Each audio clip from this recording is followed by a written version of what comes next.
and welcome to my January wrap-up. I am very late with this video because I had no time to film and Contemporary-a-thon took some time from all of it.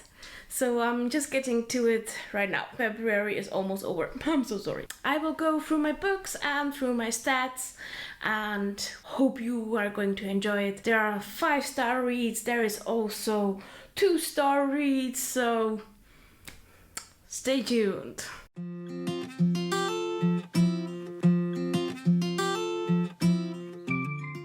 Okay, the first book I have read in 2020 was a very short book. It is called Little Black Book, and it is about how to be a businesswoman, how to survive in this environment of corporate structure, patriarchy, stuff like that. And it was written by a black woman, by a businesswoman, and it is amazing.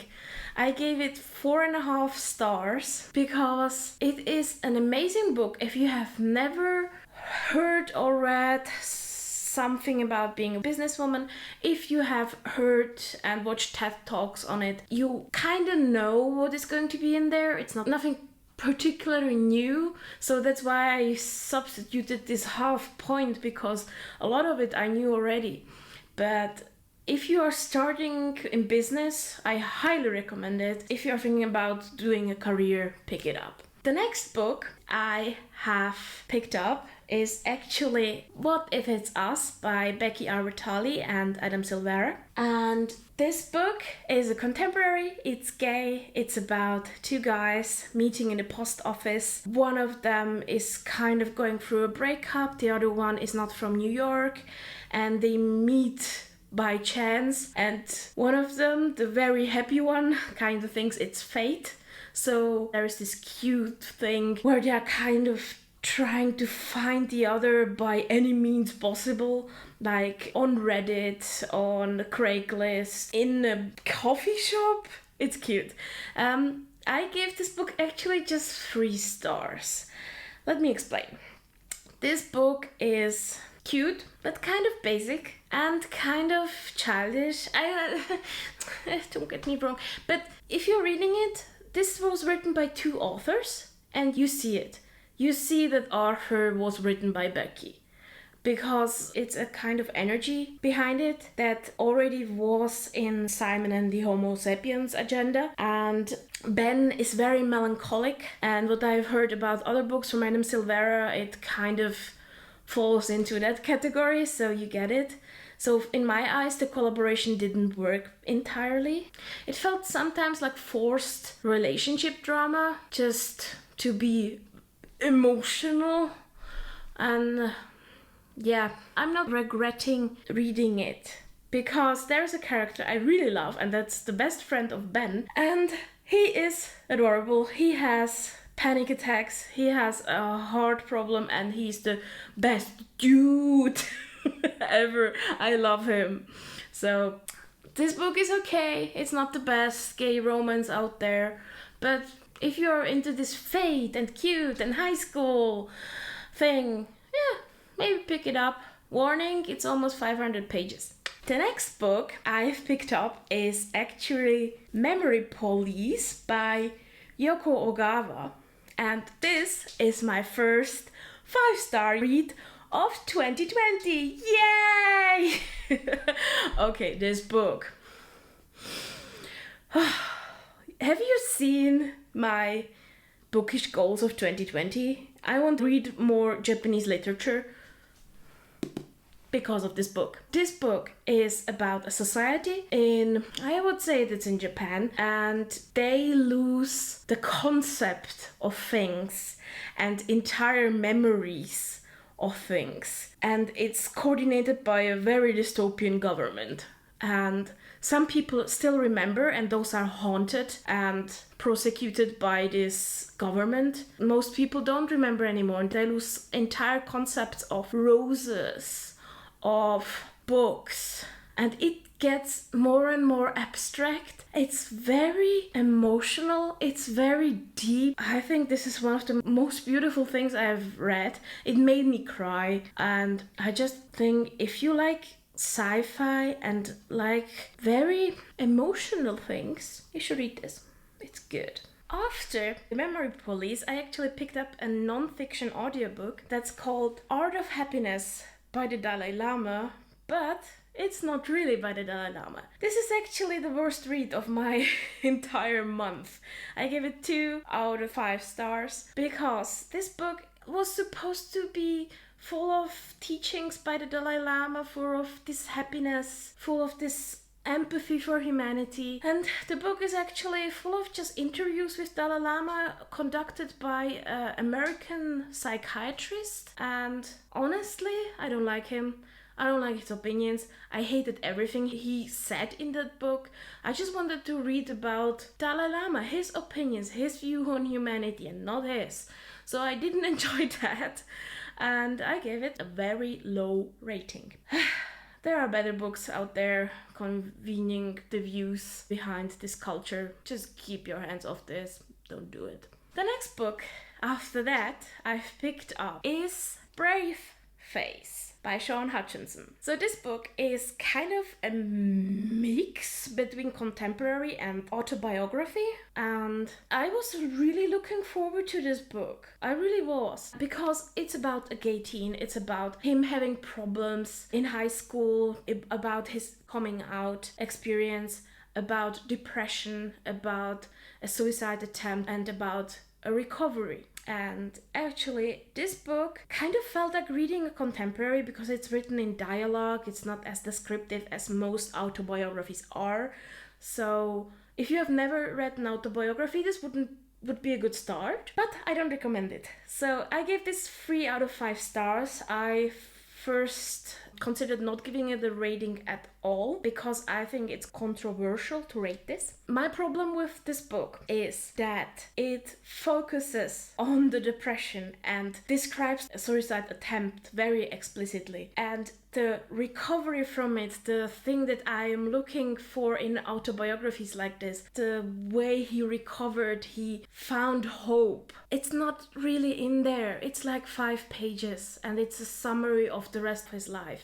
So you are, for 95% of this book, you are diving deeper and deeper into a depression. And I think this would trigger people so much. No.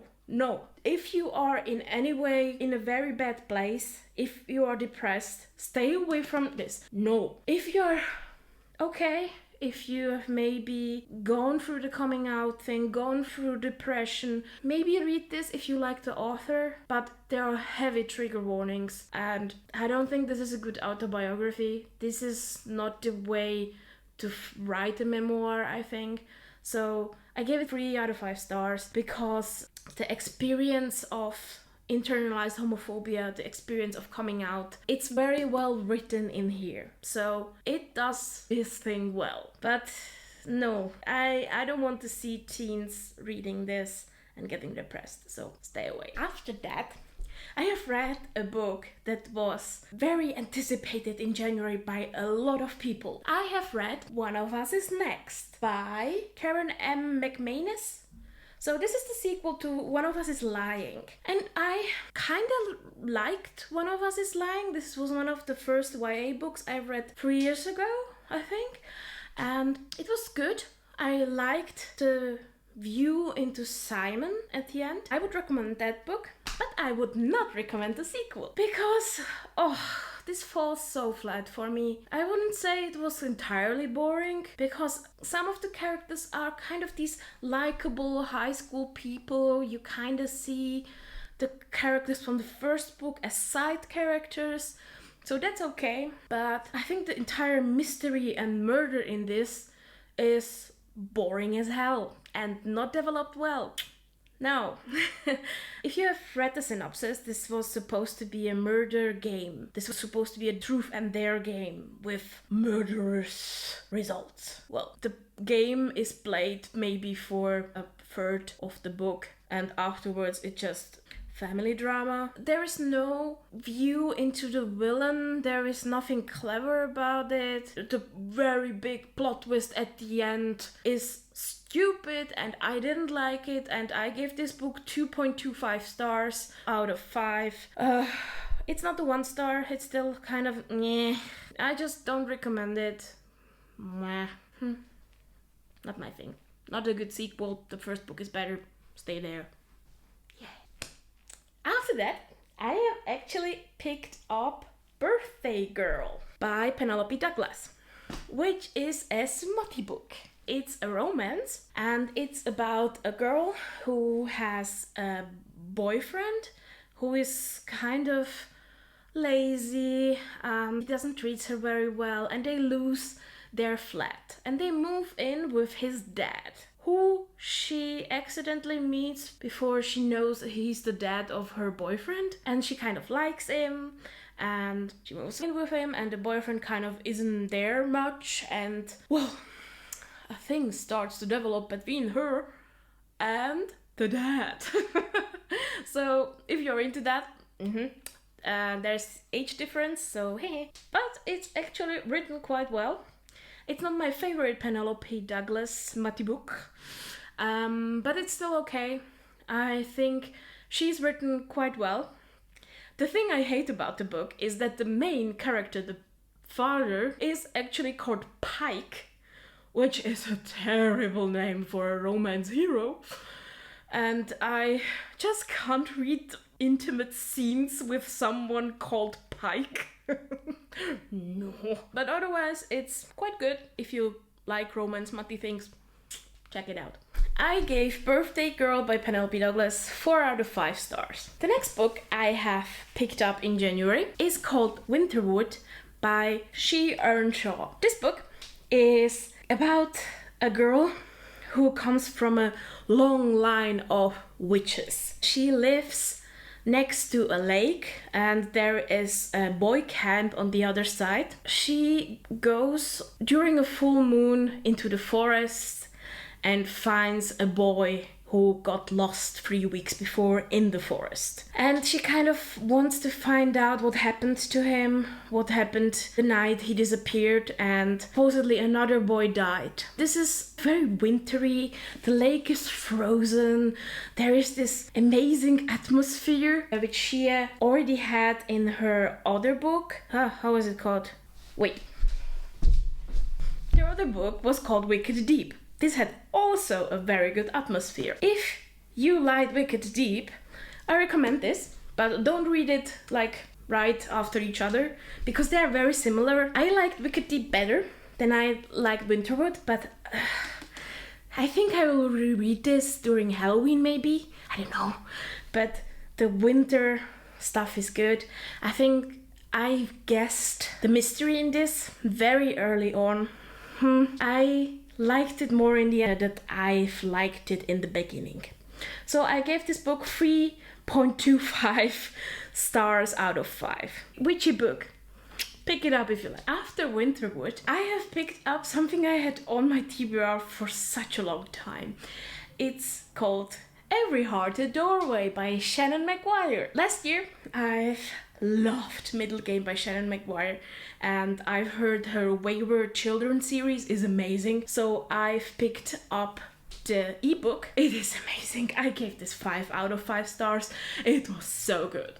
This is like a book written about children that have the same experience as Alice in Wonderland, but don't fall into this happy, nonsensical world all the time, but sometimes plunge into the land of the dead, or into a fantasy novel, or into goblin markets, and into a Dracula Frankenstein thing. I like the world building, it's amazing. This book is kind of focused on a mystery. I need to summarize the book. The book is set in a home for the children who have returned from these worlds into our world and are not happy, they want to go back. Some of these children starting to die, so there is a murder mystery. I really liked the writing. I have already continued with the series and it's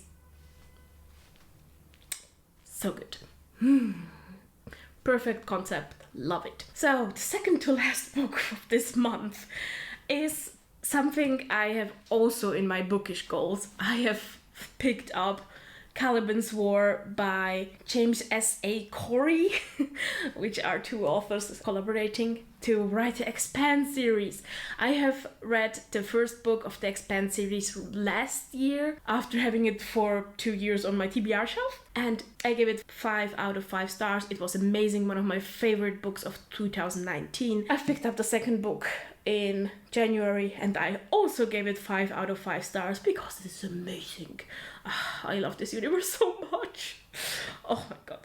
This is about a crew already introduced in the first book and about the humanity living in the solar system. They have not reached out outside of the solar system because they can only travel below light speed. This is very political.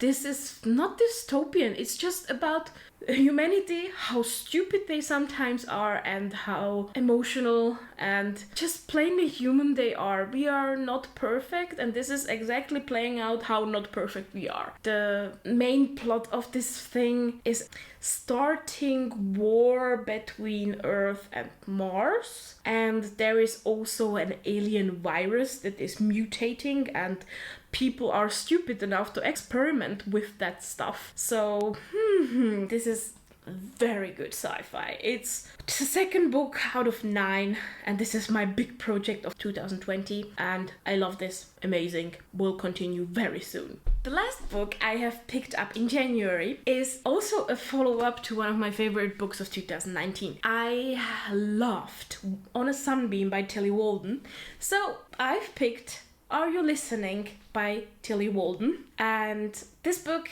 is about 2 teenagers. One of them is running away from home and the other is kind of also running away, but kind of not. She wants to visit her aunt. She picks up the other teenager who's running away and drives her through the country. They pick up a cat. They fall into a kind of fantastical universe where the cat is important and they are chased by these kind of shadow monsters, and there is also this kind of friendship. It's just understanding between 2 gay characters. They are both women, they both like women. I think this book is beautiful. It's not as good as On a Sunbeam, so I give it 4 out of 5 stars, but I still think it's a good book. Trigger warnings for description and mentioning of sexual abuse. It's a good graphic novel, and I just adore Tillie Walden's style. It's so beautiful. I've already bought the next graphic novel by Tillie Walden. Now to the stats of this month. I have read 11 books. I have read 3 non-fiction, 2 contemporary, 2 sci-fi, 2 fantasy, 1 romance, 1 graphic novel, and 4 of those books were LGBT representation. Overall, I have read 3,665 pages, and that makes an average of exactly 333 pages per book. My average rating for this month was a 3.72, which is kind of okay. I think I like it. And I have made progress on my 100 books per year goal. I was 3 books ahead in January, and I have read 1 book from the Expand series. So I'm good. Okay, that's my stats. Thank you very much for listening. This was my January wrap-up. If you want detailed reviews of the books, check out my Goodreads and head to my other playlists, other videos. I highly recommend my anticipated sci-fi books of 2020. Also, subscribe and have a lovely day. Bye, and see you in the next video.